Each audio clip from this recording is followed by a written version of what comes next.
Hey everyone, welcome back to JP's Budget Collecting and another episode of the Indie Show. Tonight we are talking Wicked and Divine Volumes 4 and 5. It has been way too long since we did one of these. I had to refresh a little bit, but I got my same panel with me talking Wicked and Divine tonight. We got the Unruly Simeon. Can you hear me or are you stuck on static?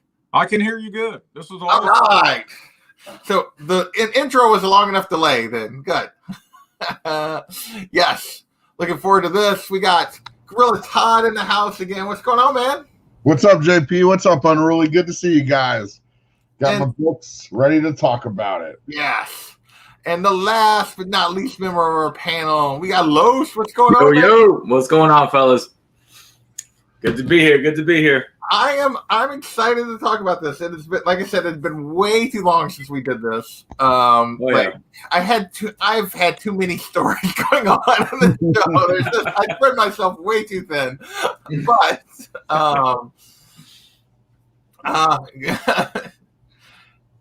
again, those commercials are based on your interests, Sharon. I said those, so those or Cade's interests, apparently, maybe. Nice. Yes, we are here.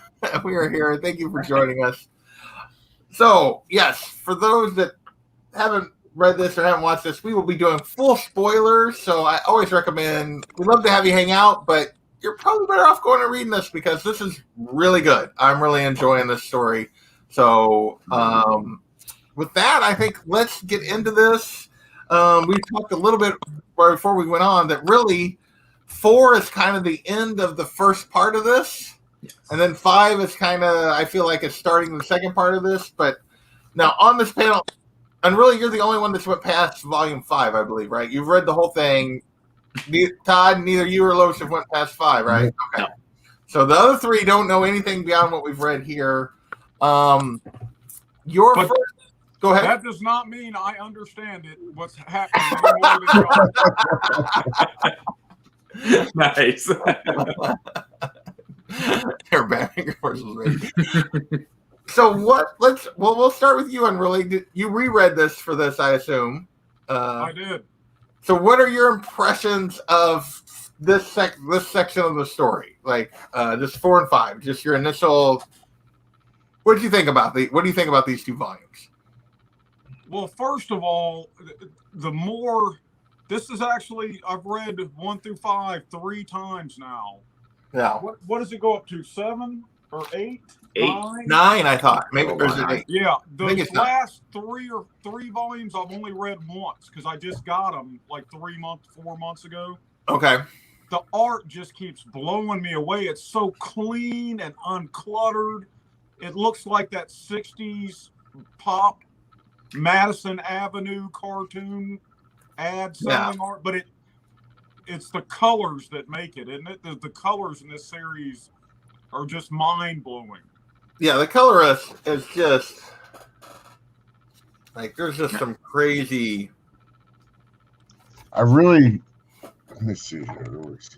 Just crazy. I mean, the colors, lots of pastels and just bright and like.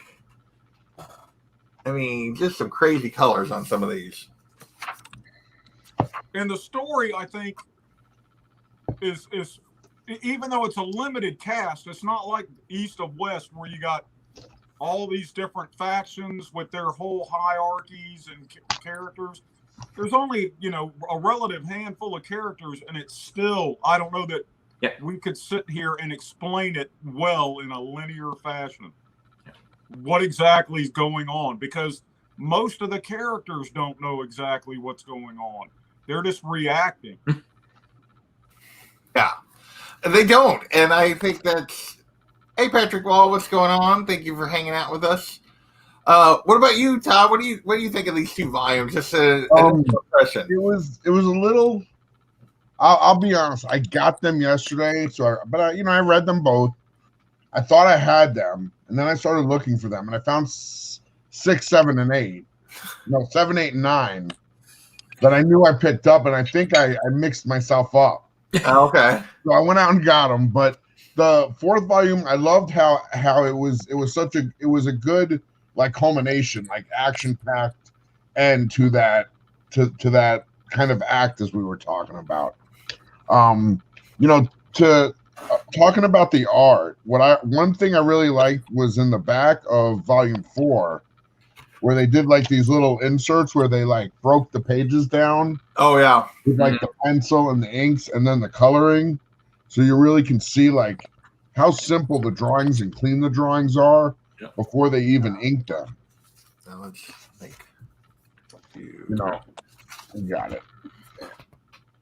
And And I thought that was really cool with a page of the script to really see. yeah, what the artists were going off of. You get the script page, you get the pencils, you get. But it was great just to see the way the storyline continue. To see Lucy kind of in her what's that? Is that her? No, Lucy's the other one. Laura in her new role. Mm-hmm. Yeah. You know, and so I definitely enjoyed the read. Like the way they actually draw her powers with like the tentacles and all that stuff. It looks amazing. I feel like the facial expressions. I love an artist. Each one of these characters is distinct, and from whatever angle, it's the same face. Just simple lines that denote complex facial expressions. I live for this kind of shit. If you guys remember, I kind of had that criticism of the one scene in one of the earlier volumes where they first enter into Valhalla and they're in the chamber and it wasn't that dramatic. I really feel like the art has evolved, because this volume 4 was very dramatic. A lot of great angles, a lot of really cool storytelling. So I always love to see the art, like you were saying, develop and grow. What about you, Los? What are your thoughts on these 2 volumes? I mean, I like the progression of the characters. I love this, kind of like we need to come together, but also we're still, going to be for ourselves, basically. Like they still don't really trust each other. You see people in other roles now. Obviously, Laura, we find that, she, becomes Persephone, but she still doesn't. She's still figuring out what her role is in all of this. And, sometimes the power you ask for might not be what you really expect. So she's still trying to figure that out, which is pretty cool. A little twist in there. We come to find out that Ball is even more of a badass than he already was. Like he really, they kind of like amp him up a little bit. You're like, holy shit! Like, all right, he's pretty badass. I mean, he's still an ass, but he's pretty badass. So, but no, I do love the way the story is progressing and where they're taking these characters and stuff like that. And you can kind of see, like you said, I think volume 4 is kind of like this, big culmination of what happened in the other volumes. It was kind of leading up to this event, and then it's like, okay, that's done. Volume 5 just like starts off like, okay, it's a new era. What's happening now and stuff like that. And now, at the middle or end of like this volume, you kind of get that big reveal that, somebody in the first part in 4 was not lying about this thing. Maybe like, it wasn't. Yeah, it wasn't like so. I'll give my impressions real quick, and then we'll dig into volume 4. But I really enjoyed this section. I will say I love some of the character development. I love some of the twists. I will get into one of the characters I didn't expect to really enjoy. Like I've come to realize is way too much like me. I'll talk about that later when we talk about that. I'm like, holy crap, that's totally me. So I identify with Cassandra with the way too much, and her whole trying to be the sane one in this group. Like, I've been in that situation so many times, and that the one scene where she's like, Effie, F them, F them.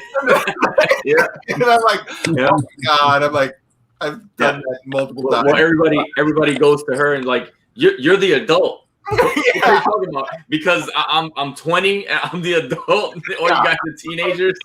I'm like, this is my life. There's way too many like parallels. I did not particularly. I was like, damn it. Hey Dennis, what's going on, man? So let's dig into 4. So 4 is really the culmination of like where we left off. Was it appeared maybe Laura was dead? We kind of get the twist at the end of 3 that maybe she's not, and we see her right at the beginning of 4 that she's not dead. And what we kind of find out is who's been responsible. We've seen that a little bit, like in 3, that what's her face was kind of responsible for. Maybe wasn't what she's seen. This old lady, Aniki, which I can't. That's how I pronounce her name, but I don't know if that's the thing or not. But that's supposedly supposed to be shepherding them. It's actually like killing them, and she seems to have an ulterior motive. It doesn't seem like it. She seems kind of crazy. So when this all leads to basically a big, massive showdown amongst themselves and her. So what do you? I'll go right back to you, Los. What do you think of this? Like the way they set this up and the way they played out this showdown, and her being kind of appears to be, at least at this stage of the story, maybe the big bad, but maybe not. Well, when we get into volume 5, but exactly. So there definitely was, leading up to it, right? Even in the earlier volumes, right? You're watching it, you're reading, and it looks like obviously Anki or whatever how you pronounce it has an ulterior motive, right? There's something else that she's trying to do. She's plotting things with Wooden, and it's like, all right, what the hell is going on? They start building this random ass machine. You're like, okay, what is happening? You get the people getting set up for murder and all the other stuff, and like, something's just not right with this lady, right? She's been around for 10,000 years or whatever it is. It's been so long, right? And she feels like she's always babysitting, right? Because it's always young kids and stuff like that. She's like they starting to get out of control for her. They just get less and less about being an actual god and just like living up the moment, the hype and the orgies and then the drugs and whatever, just doing whatever the hell they want to do. And she's like, all right, I can't do this shit no more. So she definitely has that ulterior motive.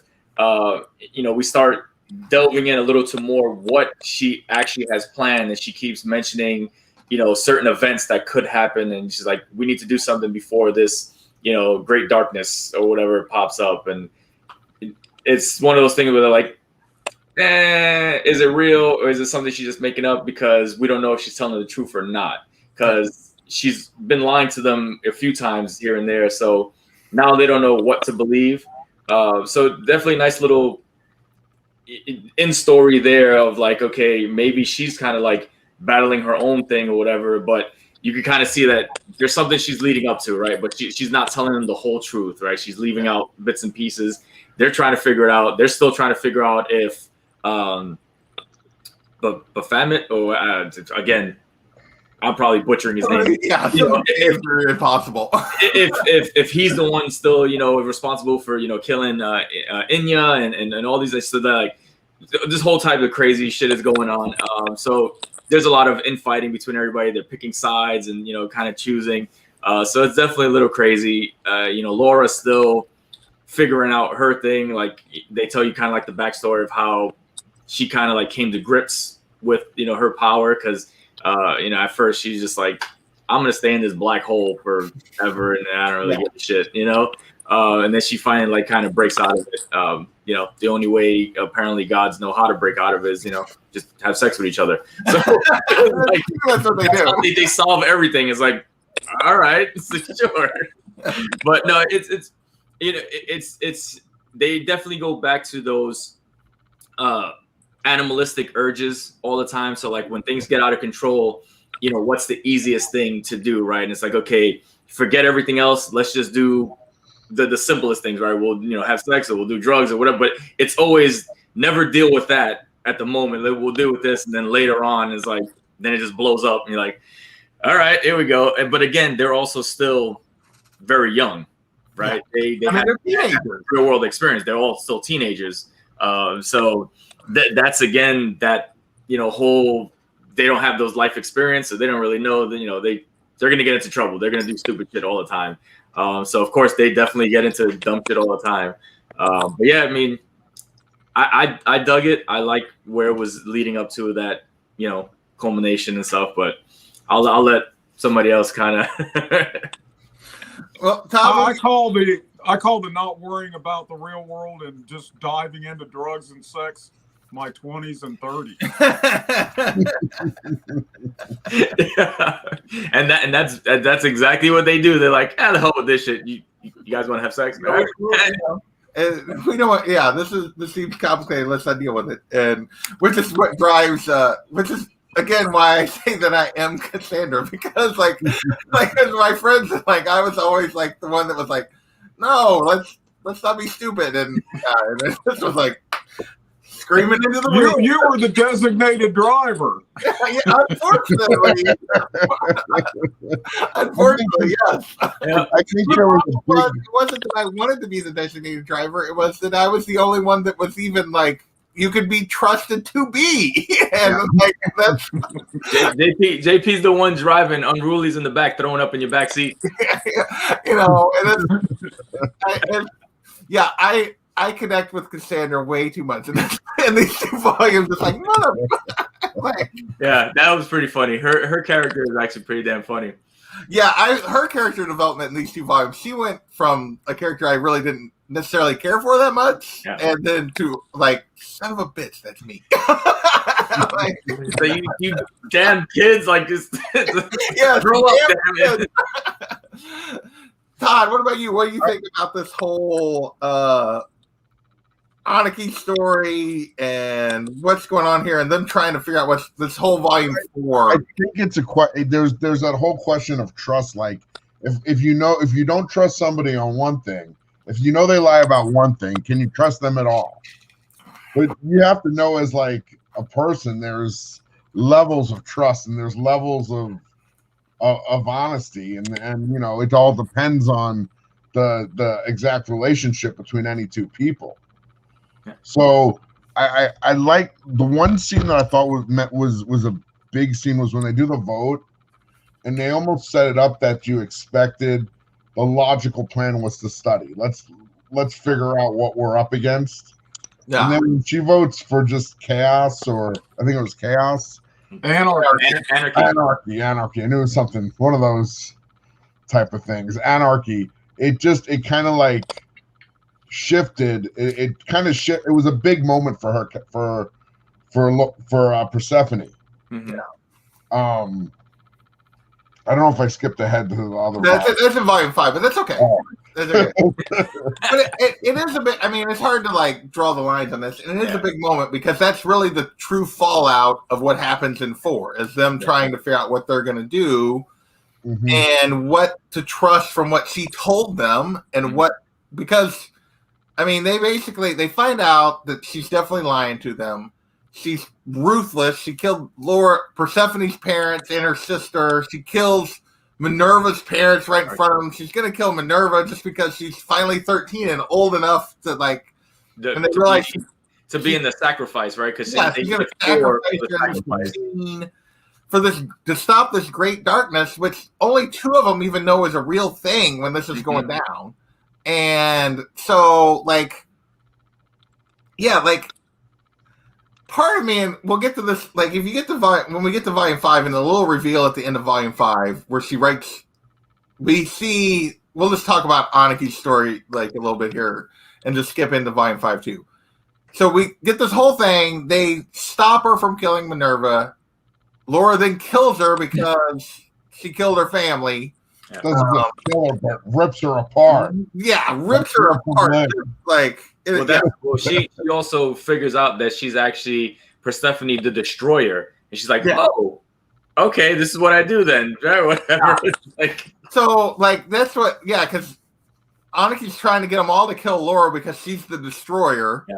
Like, and which without any explanation of what that means or why, just like, and the things that, and she even tries to fake that she's killing people, which she's not. Her and Wooten actually try to kill, like, so when she loses all credibility with them. But then you see at the end of Volume 5, they have the little flashback, and she's leaving a note for somebody. Yeah. And basically, to a certain degree, and I'm curious of your guys' thought, I almost feel like she just didn't want to deal with this shit anymore, and she almost like set herself up to get for them to kill her. Oh, like, yeah. I feel like when she leaves that note, she knows that she's failed, like, this time, and she's just like, I'm done with this. Yeah. And really, what do you think about that from that perspective? Like, I realize you've read ahead, but like, what do you think about that? Just like her, what's going on with her? I don't want to touch on that, honestly. Okay, you can't. Okay, well I then we'll can't, go to Ty. What do you think about that? No, I thought I think it showed you that it kind of gives you some insight to her as a character, that she saw kind of the writing on the wall, and she was kind of aware of, and it's almost like a commentary on when she starts talking about this century's way harder than it could have expected. But I thought it was, what I thought was interesting story-wise was then it showed that she's reporting to like a higher level. There's somebody above her. There's somebody she's reporting to. Now we have that to find out in the next volume. Yeah. There's clearly somebody else that knows what's going on. Yeah. You know what one thing I really like about the story is, and I find myself just really leaning more towards independent stories lately, it's just the fact that there's however many volumes, but there's actually something at stake for the characters. That when something happens, it's real within the context of the story. Mm-hmm. That I know it's just not done for the sake of doing it and Right, you mean a little hype, and they killed Jean Grey again, and like she'll be back in a month and a half. Exactly. It's you can only fall for you fall for the same trick so many times. You really can't blame the magician. Yeah, when these die, like these characters are dead. Or at least so far. What it does is it lets me get more invested in the story and care more about the story, and actually, it to me it's a better reading experience than episodic. I liked that when I was like 12 and 13 and 15, but it's just I find myself getting more engaged. Well, you want a more mature read, right? Here's my take on it, because I've been an indie guy since the big explosion in the early and mid 80s. Mm-hmm. And you're exactly right. These stories matter because they're self-contained. We don't have licensing agreements. We don't have to worry about selling toys 10 years from now. Mm-hmm. But, and this is a tangent, I still love the superhero shit, and I still like when a good writer, like what Cates is doing now, comes and takes all these old toys and makes them walk in new ways. Yeah. Yeah, trust me. I do not. I'm not saying I hate superheroes by any stretch of the imagination.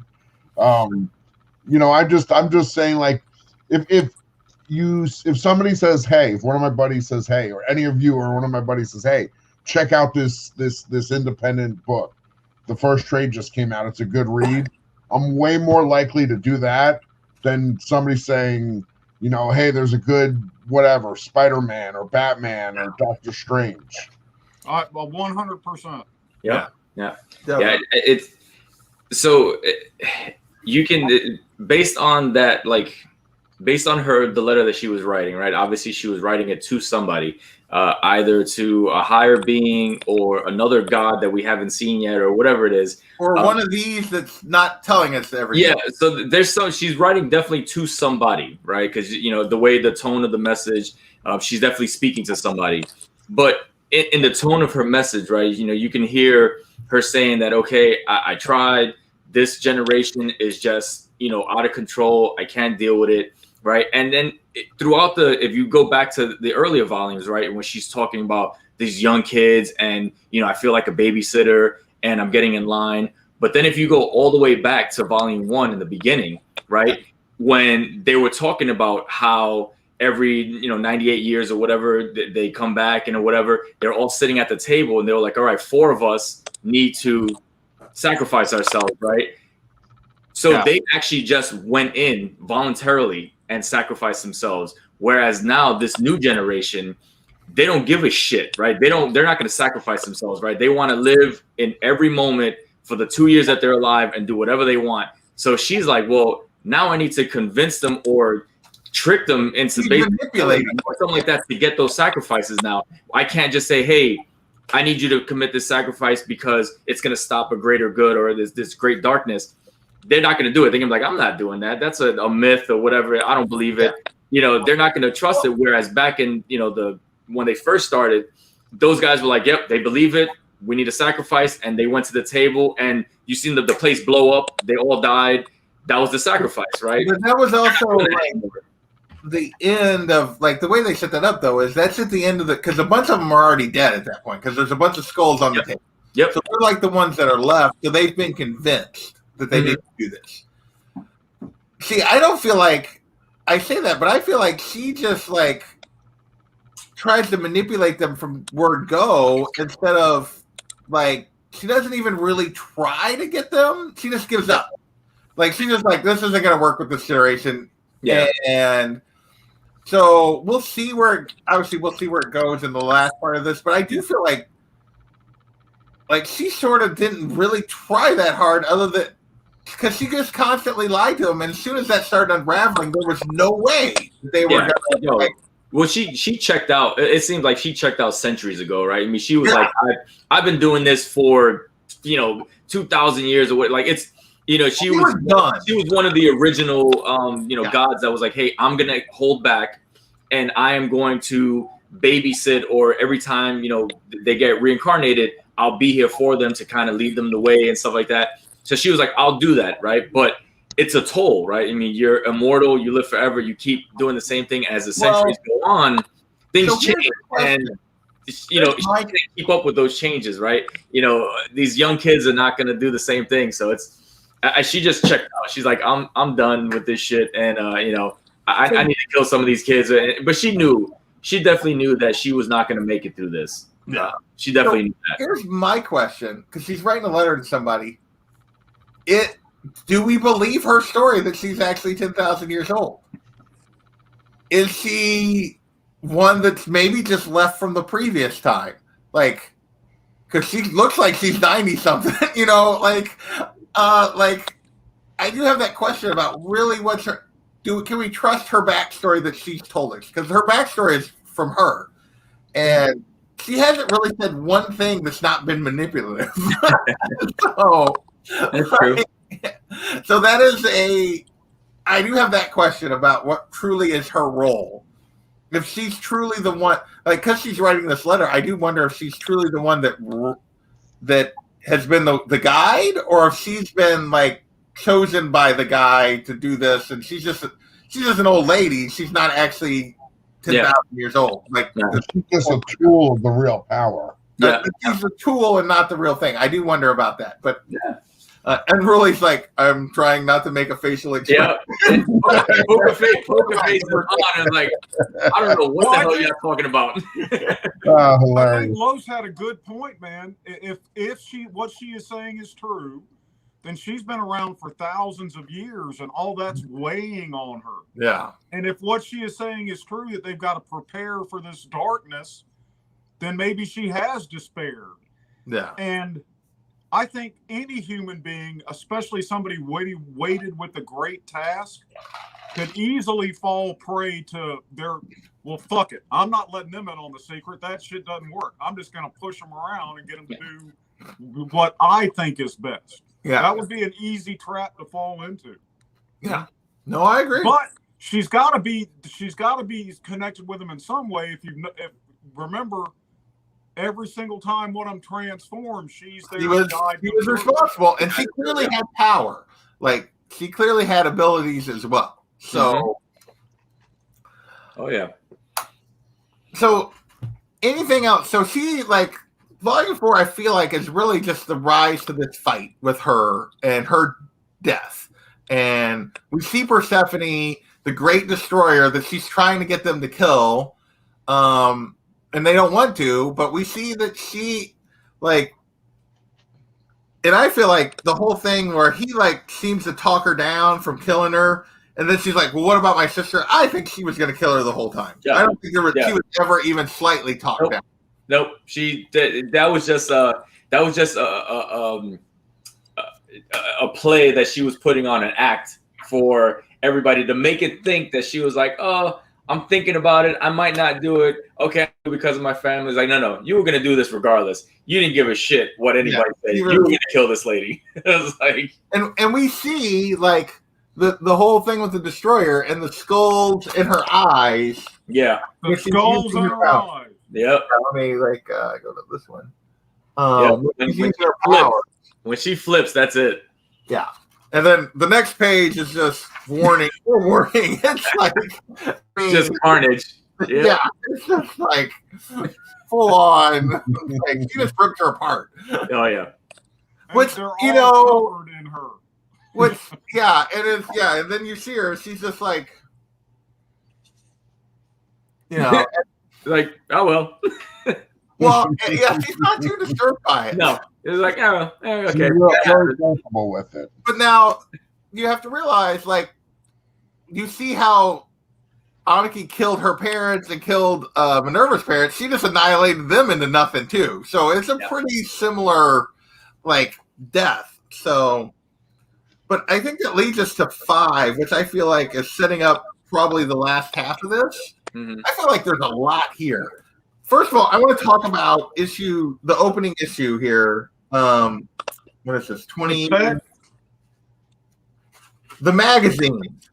23. 23. What did you guys think of the magazine kind of insert into the story here? As all the like the interviews that they were doing. All the interviews and stuff. Yeah. What do you guys think of that issue in terms of a way as a break point in the story to give you background? What did you guys think of that? Let's start with Todd this time. What do you think of that magazine? It was a good like palate cleanse, sort of. Yeah. To like go into the 5th volume, and to also like be like a clear delineation between what I feel is going to be 2 distinct kind of acts or major story lines. And it gives you some insight. I like the way it shows the characters kind of in a little it's almost like photo shoots, like they've all done photos for this magazine or whatever. Yeah. I was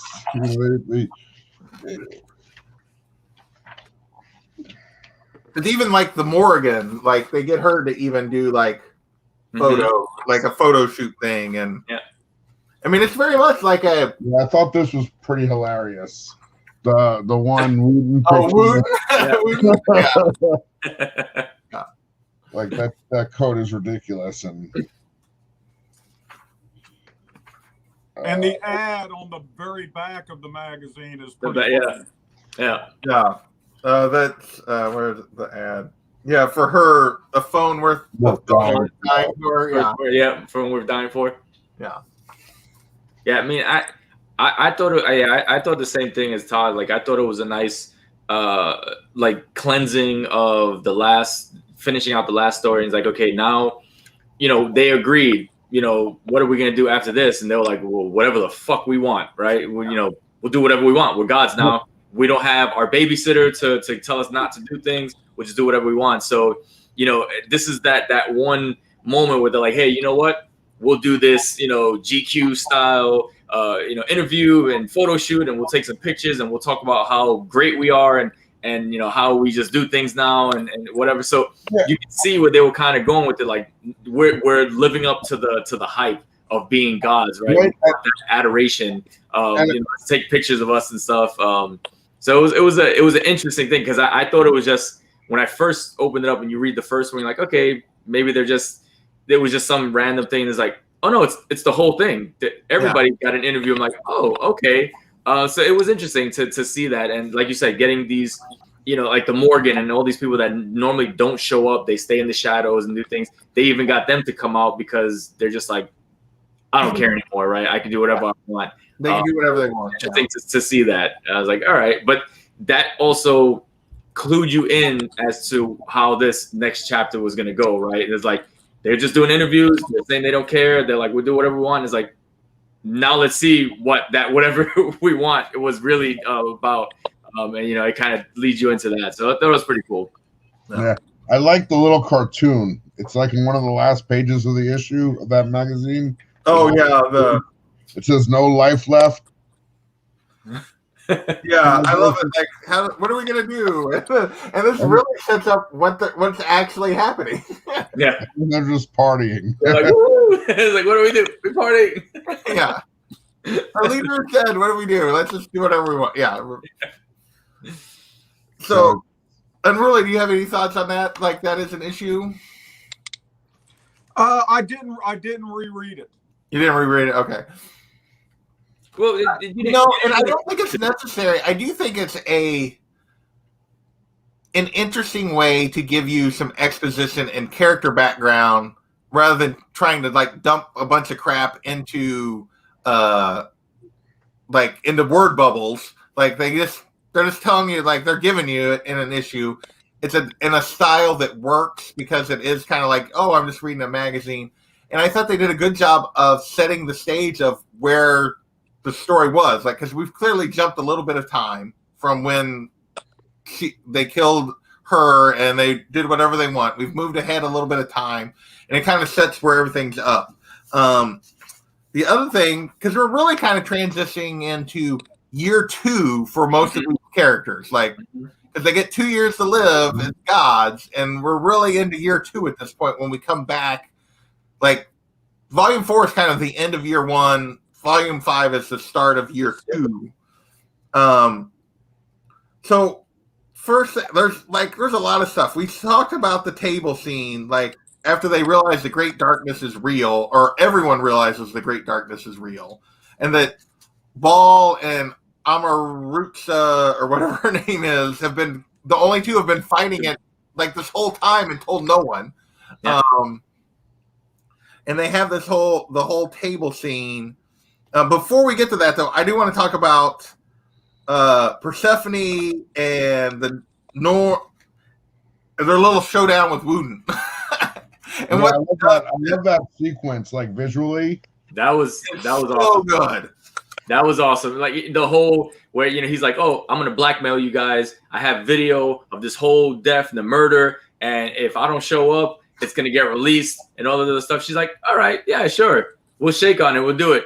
Took him right into the underground. It's like, listen, you do that shit, you're gonna stay here forever. And so this is when I realized this very page is when I realized that I am Cassandra, because of like after what happens when she's screaming, like, yep. She's like, what? Why? Like, why? What is going on? I was like, come on. Yeah. The effing, effers, all the effing, yeah. I'm like, damn it, that's me. Nice. That was a good one. Because I have literally been there, like, oh, we're gonna do this, and then they go and it's like, God, sons of bitches. But you know what? Now this comic, that issue was published sometime in 2016. Yeah. That's almost 5 years ago. Yeah. It was a different world 5 years ago. Nowadays, you could have video of you raping a puppy, and it might not affect your public image because half of the population isn't going to believe it's real. Yeah. You know what I'm saying? We've really we've gone to some weird places in the last 5 years. Yeah. Oh, yeah. Definitely. Yeah, his threat probably doesn't carry nearly as much weight now as it did then. Yeah. There's a lot of skepticism in the world these days. Yeah.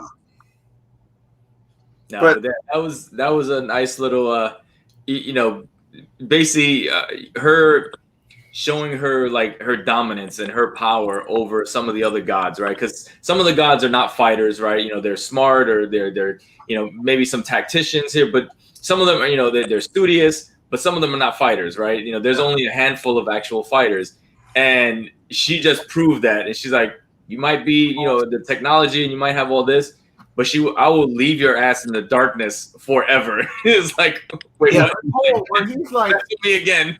where he like she has him fallen through the darkness for who knows how long, and is talking to him like Just she messed him up because- small. And then Yeah. on the next page is just the tiny, Yeah. tiny, huge field of black. And she was like, you will be here forever, dude. Like, mess with me again. It's like, all I love how right. he's like curled up in a ball, and she Yep, goes, he's in the field, but he's like, this is how it's gonna be. Like, but it's interesting because you go through this and her powers, and he talks about not understanding how her powers work. Like he kind of understands how everybody's powers work a little bit. He has no clue how her powers work. And go ahead, Jim. and then they get to the thing where they're around the table, and there's 12. It's a pantheon. There's 12 seats. Well, the 12 seats are taken. She's 13, and so it's very like what her role is going to be very interesting the rest of the way. Is she actually? Maybe doesn't mean to be, but maybe she really is the destroyer, and it's like maybe they really did need to kill her. Yeah. They're gonna Well, like survive. That was one of the things too when you know, everybody's like, it was funny. There was almost where there was certain traits that some of these gods have that don't affect each other, right? They're like, oh, you can't affect me, but her power affected, you know, Cassandra, and they're like, well, what the hell? Like, your power is not supposed to affect me. It was like, but it did. It's like, what's happening here? Like, what the hell are you? Like, are you really a god, or like, what's happening here? And you know, like Wooden was like, I don't understand her power. Like, I don't understand that. I know everybody else's, but not yours. And it was one of those things where that's why, you know, Anarchy was like, hey, we need to watch her, right? Like, yeah, you know, she converted over. But there's something with her, right? Like, you know, there could be. She could use her power for good, but she can also maybe flip to the bad side or something like that. You know, it's one of those things where it's like she has to grapple with her own, you know, inner demons or whatever. So we'll see what happens with that. But yeah, and you can see that she's feeding into more of her baser urges, right? When she's just like killing people, she doesn't give a shit. She's like, I don't care. Let's do anarchy. You know, do whatever. And you know, she's like, I don't mean to hurt people, but I don't care if I do it, kind of deal. And it's like, okay, well, what's happening? Where it's like, maybe we should have taken you out. Like, Yeah, when she was human, she was much more sympathetic. Yep. And now you're exactly right. She's like, she's just giving into impulse, and with all this strength at her command, it's kind of scary. It does, and she very much. You can see her like there's moments when she struggles with the fact. But overall, she's leaning way more into just doing whatever. And part of it goes back to she was the one that she wanted this. Yeah. Like not all the rest of them, maybe there were people that did, but she like actively was seeking this out and wanted this. Wanted the power. And we've seen the whole thing, like if we go back to volume 1, where she did the one thing with Lucifer's power, like she lit the cigarette before she even ascended. Like, yeah. So there's clearly more to her than maybe even some of the rest of them. So definitely. Hey, Rena, what's going on? Thank you for hanging out. Rena said, I think Rena would like this. So for sure. But what else do you guys want to talk about in volume 5? Do we want to talk about the little reveal of who Wooden is and who his his you know, he has a very interesting arc in this because he basically was, for the first 4 volumes, was this pervert who was also Anaki's little minion. Yeah. Whatever. He was afraid of her and did whatever she wanted. Yep. And obviously they call him out for it here. And he's trying to now sort of help. Like Cassandra because he's afraid of Persephone. Like figure out what's actually going on. But like then we find out that he's like the guy that's like in charge of studying the gods or whatever, his son, and he's basically not talking to his father, and he hadn't told him that, never told his father that he ascended or anything. Like, what do we think of Wooten? What do we think of his, like, where he's at here? I think more will be revealed. Well, really? You think so? Yeah, he's read the whole thing. he's definitely they tried to make him I think it was kind of like a misdirection, right, with him. They tried to make him in the beginning this one dimensional character, right? He is you know, this sick, twisted pervert who, you know, has a type. I like tall Asian women to make my Valkyries, and you know, this is what I do. And yeah, he was a techie, you know, genius, but like this was his thing, right? You know, but they never revealed too much about it. He was a sniveling little weasel that just worked with, you know, Anarchy, whatever she said.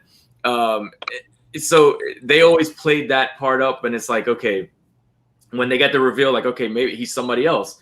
All right, and then they figure it out, and he's like, all right, shit. But you can see that there has to be more to him, right? There's definitely more there. Yeah, and they would kind of like lead you away and be like, all right, he's kind of like a non-player kind of deal, non-factor. We'll just throw him to the side. All these other people are the main people, Ball and you know, Persephone, and they're all the main people. But he's secretly he's going to be a big player. He's like the slow burn. He's definitely going to step up and be a big player because they made it seem that way. Like, oh, he's the one-off. He's the little, you know, weasel. We don't really care about him. But like, no. He's going to play a bigger part when there's a more of a reveal of him, and you kind of get more of his backstory. I think he's going to be a bigger player than we think. My favorite part of this volume was the manifestation of the darkness and them fighting it, and Sekhmet's little rampage at the end. Oh yeah. Like, yeah. Well, see, we've known that for a while now that she's effed up. Yeah. Like that she is not, and we get some of that in her conversations with Persephone throughout this volume of, she's like, you're not going to get me to show emotion. And like, she doesn't care about anything but her own pleasure. And like, you want to talk about the Persephone's leaning into like her impulse. Sekhmet is completely just impulse. Yeah. She has no conscience left. Mm-mm. She's got nothing. Like, even when they decide, which sets up the whole scene at the end, even when they all decide that they got to confront Anarchy, she's not willing to. She just wants to fight more. Like, Ball has to, like, from behind, knock her out to, like, end it so they can actually, like, get to the bottom of it. Yeah. And we see, so therefore, what sets up the whole thing at the scene is she didn't know what actually happened. And when someone lets it slip, what actually happened is that they never told her. Yeah. She goes nuts. She goes ballistic. Yep. Yeah. And like, I mean, all right. I think it's interesting because then you see that behind all this ferocity and energy and lack of like a conscience, is a very insecure character. Mm-hmm. Yeah. Exposed. Yep. Yeah. Like, because she just assumes because she didn't know they were laughing at her. Yeah. Like she takes it that there was a joke that was on her when that wasn't really the case. They just weren't talking about it. Yeah. Yep. They were all not talking about it because they were trying to cover it up. Mm-hmm. But she takes it as a personal slight that somehow she wasn't good enough to know, or that they're mocking her, or that they're, you know, and therefore, because she's very insecure. Like, despite her facade, she's very insecure. It's But yeah, when she like goes crazy, I mean that last page is just disturbing. Well, that's the case in real life, right? I mean, you have people with all this you know, bravado and, you know, so much of it, and it's like over the top, and it's like, but inside you're just a insecure person that you're just trying to cover that up by having this, you know, exterior toughness, and it's like, no, there's something deeper there, right? You were, you know, extremely hurt before by something, and now you're like, I'm never gonna let that happen again, so I need to be tough. There was definitely something that happened to her back then that just completely made her animalistic and was just like, I don't give a shit about nothing about my own. I'm not talking about feelings ever. I just want to do what I do, and that's it. You know, like I want to fight, I want to screw, and I don't care about anything else, right? But there's definitely something, you know, deep in there, and obviously she showed it when she thought that everybody was like laughing at her and like, oh, you guys all thought this was a joke, and you're laughing at me for 6 months, and no, it's like, no, we covered up a murder. Like nobody was laughing at you, right? We covered it, like, because of that insecurity, she thought it was about her, right? She thought it was a joke on her, and it's like, then she just lets loose and just kills everybody in the damn room, you know. Yeah. But it was crazy, you know, her character. But going back to when the Great Darkness manifested itself, right? And they, you know, it came and it tried to snatch Minerva out the window. You know, Baal had to go and fight this thing, try to get her back. And then, you know, he goes to like, yeah, so the, you know, big ass, you know, black darkness creature pops up, and apparently it's a bunch of like little things that kind of group together to make like these, this manifestation. Then, you know, Baal kind of goes back to his parents' house where Amaret, yeah, or whatever. He had to go get some like, you know, gauntlet, you know, amulet thing or whatever and stuff, because they were the only two that actually knew about this thing. And when they're fighting it, you know, they start coming out of the bushes and shit like that, and they're like fighting. All of a sudden, you know, Persephone's there, and they're like, okay, we need to fight this thing. She uses her powers on it, and it grows. Yeah. Right. And she's like, hey, no, fight it. Don't giant size it. Like, what the hell are you doing? So like, that's a clear indication. Like, okay, something's not right about her powers, right? You know, she can affect the other gods, right, in a way that some of the other gods can't affect each other, but she can. And then these things that are supposed to be, you know, the Great Darkness, and they're trying to fight it, she can actually make it stronger and bigger. It's like, yeah, that is not okay. You know, it makes me wonder, like, so you know, again, when they call her the destroyer, you're like, shit, maybe again, you know, we should have taken but yeah. So, and that was a little like telling there, like, okay, this is not right.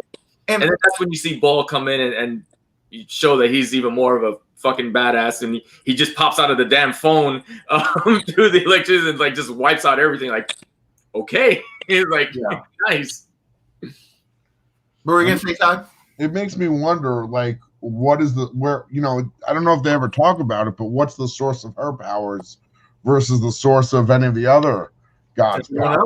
They don't. Like you get that, like, after that, and the table scene where she's on her bike and she just flat out just like tries to crash it and kill herself, and she just walks away. Yeah, like nothing happened. I need a new bike. I need a new bike.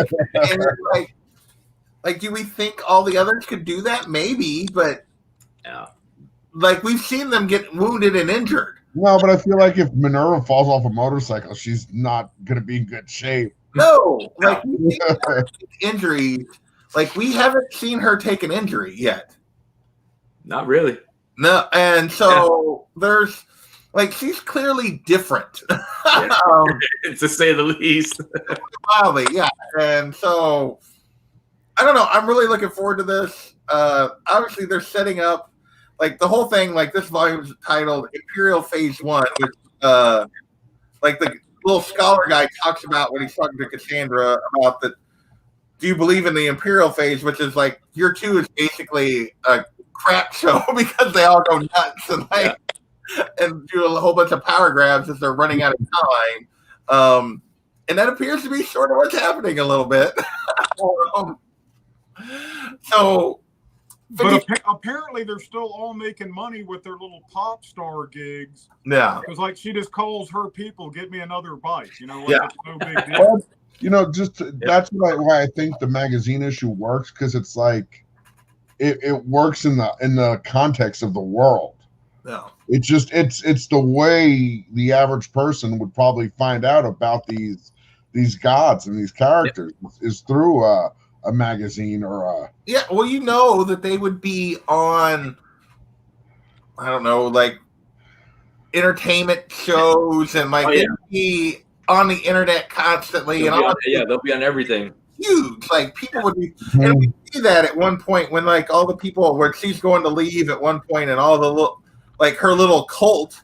They talk about they all have their own little cult and stuff. People that have her colors on, and they're like, what did she tell them? I'm gotta find that page now. Like, because they ask her a question. What do you want us to call you? And she's like, the Destroyer. You know? It's just like, well, it's funny because it actually, you know, this story reminds me of a show that's out now, like American Gods, right? right. You know, all these gods have their little followers, right? And that's how they gain their powers, right? That's how they keep their powers.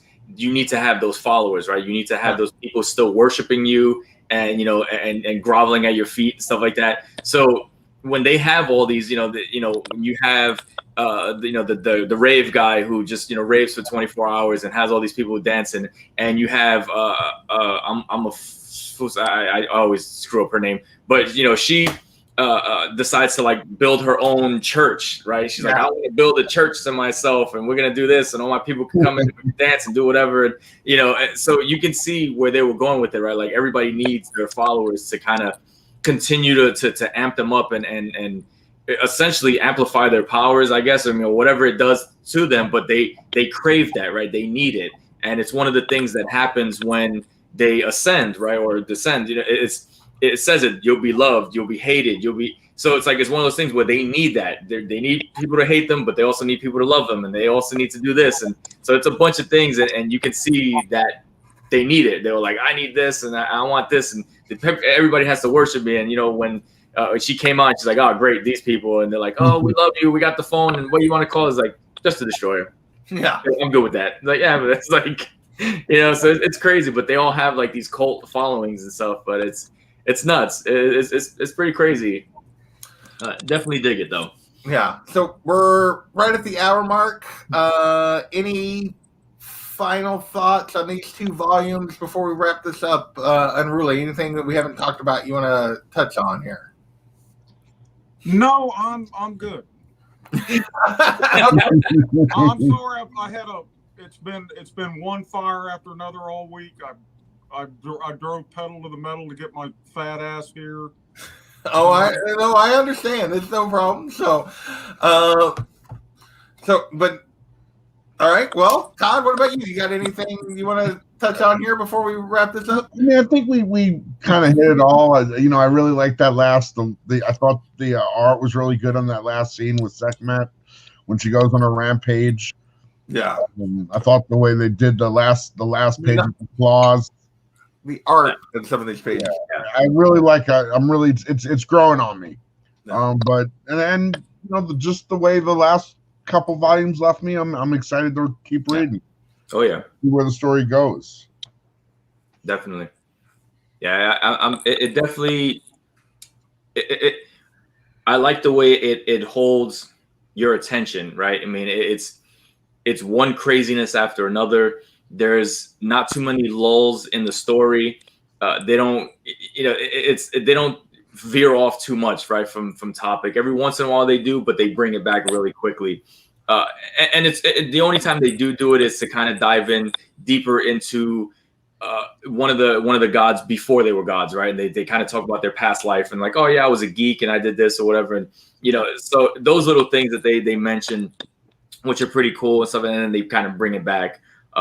So I like the storytelling in that aspect of it. I definitely like that it's a more mature read, and it's more in depth, and you're kind of like, okay, it makes you delve a little deeper into it and kind of like possibly show compassion to people that you probably wouldn't. You're like, wow, and then all of a sudden, like, but you kind of feel bad. You're like, because there might be something deeper to this person, right? And you're like, all right, we need to kind of dive more into that, which is pretty cool. But it's definitely an interesting read. I like where it's going, and I like that there is a culmination, right? They know there's an end in sight, right? And they're trying to figure this out, and they're like, okay, do we really die in 2 years, or was it just something Anarchy was telling us to keep us in line, right? And not go ballistic. And it's like, okay, don't because we need you for these 2 years, right? And then after that, you know, you're gonna die. So they're like, do we really die? You know, even Minerva is questioning it. She's like, this is my die date, but is it really gonna happen? I don't know. I'll write it on the calendar, but we'll see what happens. So it's definitely interesting. I like that. And when you had mentioned earlier that there was something more with Persephone that we don't really know her power set. Nobody really knows what's going on. Unruly gave an eye twitch, so there was definitely something more. So I'm just saying. Unruly gave a spoiler. I twitched. I saw it. But no, but you can. I like where it's going with it, and you can tell that it's gonna lead up to something really bad. It doesn't seem like it's going anywhere good. Don't feel like it's headed toward a happy ending in any way, shape, or form. Yeah, I don't feel like all these characters are gonna make it to the end. Yeah. No. Let me ask y'all this: have you been noticing in the back the advertisement for Phonogram or Phonogram, however you say it? Yeah, a series these same people did. I found a couple issues a while back when I was digging, and I grabbed them because I recognized that they were the same. I just recognized there was some connection to Wicked and Divine. Nice. Yeah, it's like this little world that they kind of built. Yeah. So are they connected, or are they? I have like two non-connecting issues. I just as good as this is. See, we were. I think we were before the show. We were talking about superheroes versus indies. I've got a shit ton of omnis and trades, and every one of the indies I've read multiple times. The older superhero stuff from the 80s I've read, but all the new stuff I bought, I haven't got around to yet. Yeah. I mean, I know I'm gonna love these stories. And so a lot of these indies are about superheroes, and I eat them up, Yeah. But it's the same creative team. I know I'll like it. I just know In Stock Trades doesn't have the collection. Yeah, trying to find it is going to be three. It looks like there's 3 trades. Yeah, 3. Well, it looks like there's actually 3 trades and then a B-side thing or whatever. There's actually a 4th. So, but no, I haven't looked into that yet. I've never seen them anywhere, but it would be interesting. So I'm sure it's probably pretty good if it's by Kieran Gillen. Kieran Gillen, I have enjoyed everything I've read that he's written. So it's one of those things. I picked up the issues. I saw them. I probably recognized it was a creative team, and I'll plan to pick it up if I see I'll try to put the series together, but then I'll forget what issues I have by the time I find it again in a box, and I'll be like, do I have this? What is this? Yeah. Look, I can give you the perfect example of what happens. I have like this Karna series I was collecting. So somebody gave me 2 and 3, and then I picked up another 3 by accident, but I got the 3 of the other cover. So if anybody needs a Karna 3, I have an actual one. Nice. All right. Well, I'm gonna get I'm really enjoying this. I will say these 2 volumes made me care about more of the characters than I did the first 3 volumes. I felt the first 3 volumes was very much about Laura, and even though she really wasn't in the 3rd volume because we thought she was dead for most of it, but then it was but I felt like these really fleshed out a bunch of the other gods, like these 2 volumes did, in ways that I was looking forward to and glad that they finally happened. And I'll just leave you guys with apparently me so I just show another panel of me having rage cursing at because apparently her reactions in almost all these situations, the fact that I realized that I am Cassandra, in the situation. If I was one of these gods, I would totally be her. We're trying to figure out what the heck is happening and being frustrated that the rest of them were we're gonna do whatever. It's So, all right. Well, you guys got anything you want to pitch coming up? I know Todd does auctions and the other. Anything you guys want to talk about before we get out of here? Unruly. Next Saturday at 7:30, I think Eastern, I'm going to be on Mr. Comics 89. He's doing He's doing the battles between the characters. Oh, okay, yeah. I've Nice. got Loki, and I'm going up. I think the guy's name is Mindhunter, the YouTuber I'm going up against. Okay. And I, for the life of me, I can't remember who his villain is. But Ah, I'm gonna talk smack in Bueller-like Commodores fashion, and if I lose, I still win. nice. There you go. Awesome. I like it. Todd, what do you got coming up? Tomorrow I have my auction. You know, Girl Todd's Comic Bonanza. Happens every Saturday, Yep. 6 p.m. Pacific Standard Time, 9 p.m. Eastern Standard Time. I always got different sellers, lots of cool books. I got a bunch of signature series slabs in for Very Saturday. I got a couple Punisher limited series number 1s triple signed, and Damn. I got You want to see them? He's gonna sell them now. Well, I hope not. There's only 3 people left in the No, chat. I'm not, I just Yeah, he probably wants to wait on that. Unless one of them's Andy. I think you wanna- Oh, there it is. I'm really bragging. There you Yeah. I got one of these There you go. Secret Wars 8. I was lucky. I got 9.4 on that one. Very nice. I was pretty surprised. I got one came back in 8.5. These were books I just had in my collection. One came Man, back in 8. The Zek art in that series was so awesome. So Yeah, it was. and I just picked another one up on an auction before we started tonight. I got like the Punisher mini and the Unlimited number 1. So I bought 8 copies of the Unlimited off a rack in a 7-Eleven, and I've only got 2 left. I've given them all away. Wow. Nice. That's awesome. Los, what do you got coming up, man? I mean, honestly, right now, I just sent off the CGC submission. Got about 17 books in there. 15 are mine. 2 are my brother's. So we'll see what happens when those come back. Those are all going to be for sale. Nice. So we'll see what hopefully I get some nice grades on those. Other than that, I might be doing some videos of maybe a room organization. Maybe going through some of these boxes behind me and looking for things that I'm looking to sell.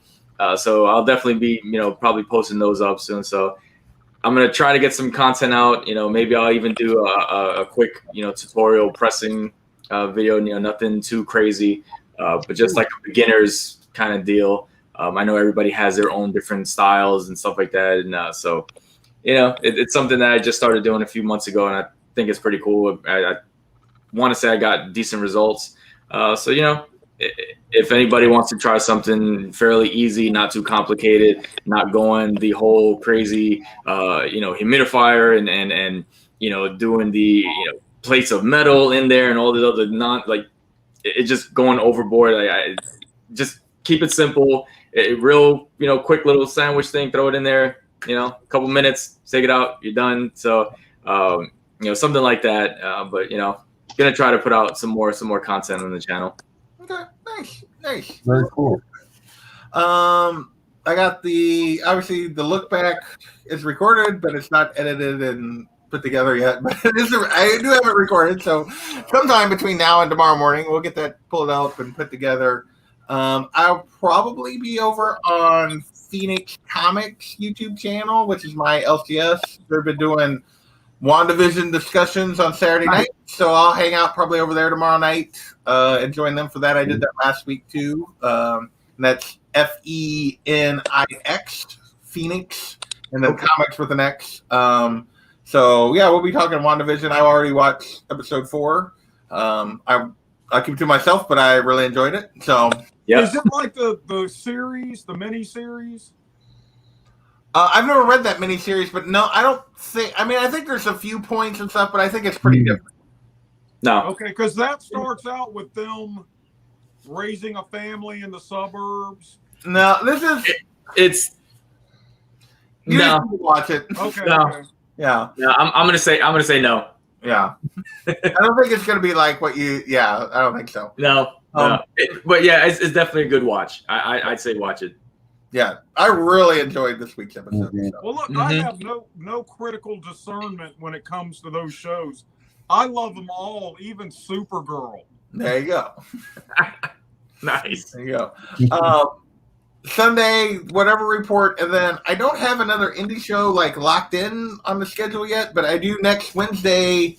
Gotham City Chronicles will be back on my channel. We're talking Batman Ego by Darwin Cook. Mastodon is going to join Kavi and I for that.